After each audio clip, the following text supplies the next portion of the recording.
This is where it gets interesting. People will ask me, or they'll ask themselves, why do this? Why train in Zen? I could say there's no point whatsoever to doing Zazen. You either do it or you don't. You're either compelled to do it or you're not. I'm not going to convince you with anything. That's one way I can answer it. But I also could say that the work of Zazen is to resolve duality. And I think that was my own starting point. And I don't know why or how this came to me, but there was this sensation in which how incredibly separate I was from the people around me. And it felt wrong. I mean, it wasn't a moral question of right or wrong. It was just a sensation. It was a physical sensation that something was off. The more serious element of duality, that sort of, you can almost distill any given degree of human angst or question or problem or struggle or suffering.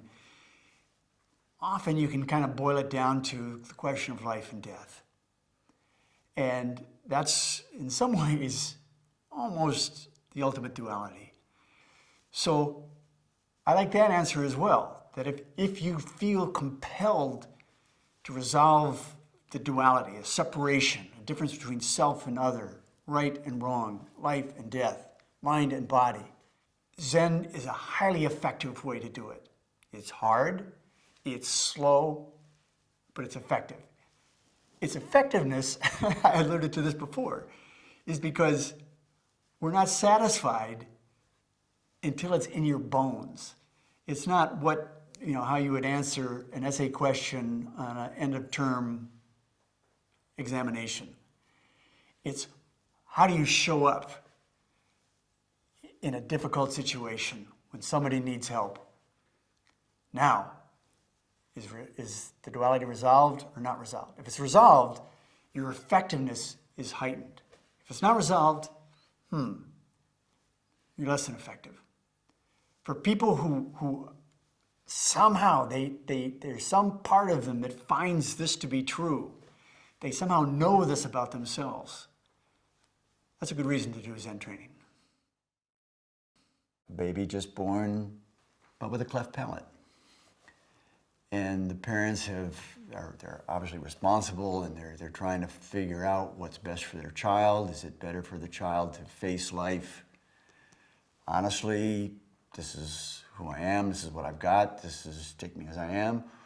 Or do you go for the medical fixes, the surgery?